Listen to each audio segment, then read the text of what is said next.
do you need a lot of expensive gear to create great music? Also no. Which is very hypocritical of me to say, because I am I'm not necessarily gear, but I'm a massive sample library hoarder, which is definitely a problem. But no, I think also there's a lot of great free stuff out there. Also in terms of orchestral samples, Piano Book, for example, is a great resource with free sample libraries as well.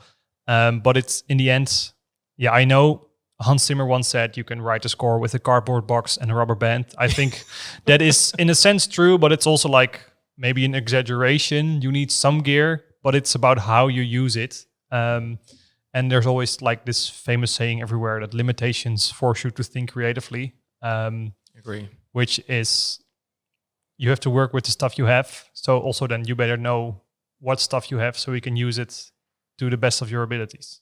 Yeah, no, rather than have like thousands of plugins and then you have so much choice. It's kind of like standing in a supermarket, right? So if you want to get a specific type of shampoo, there's so many brands. Or but I want to just emphasize, this is super hypocritical of me to say as someone with thousands of string libraries.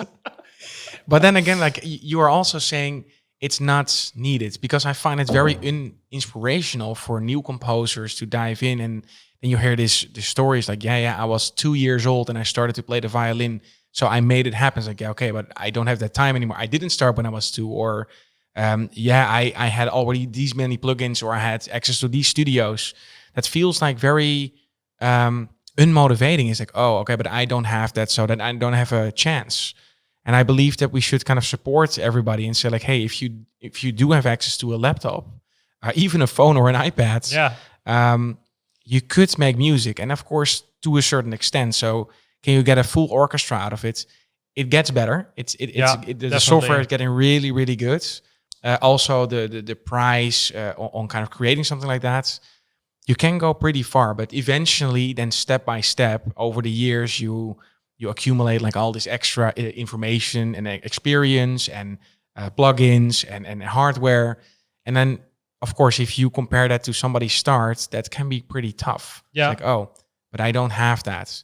So maybe what would be more of a practical advice? So somebody is listening into this and it's like, okay, this is interesting, but I'm really on the start of it. Like I want to become a composer. They've listened to a beautiful soundtrack of John Williams and they say like, yeah, this is what I want to do. But they start with zero experience. Mm-hmm. They just like it.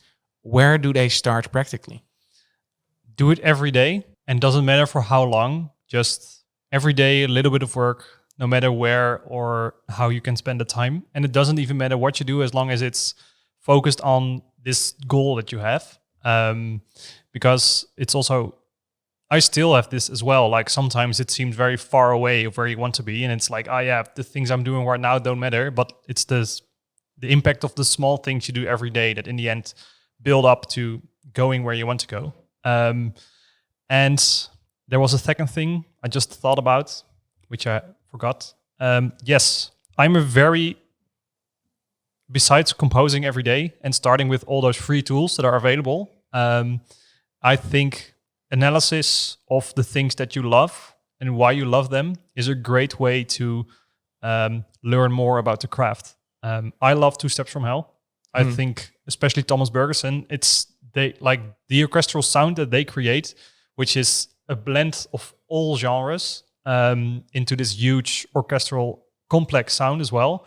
I just love that. And if I want to learn how to make this sound, I have to dive into it. Like, what chords does he use? What kind of ostinato patterns? What kind of melodies? How does he construct his pieces? Are there any synths going on?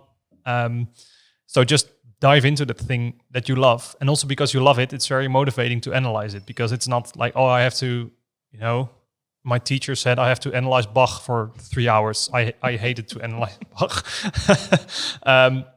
But it's when you don't love it, it won't work. But if you say, I want to write like John Williams, well, grab some scores by John Williams. How does he orchestrate?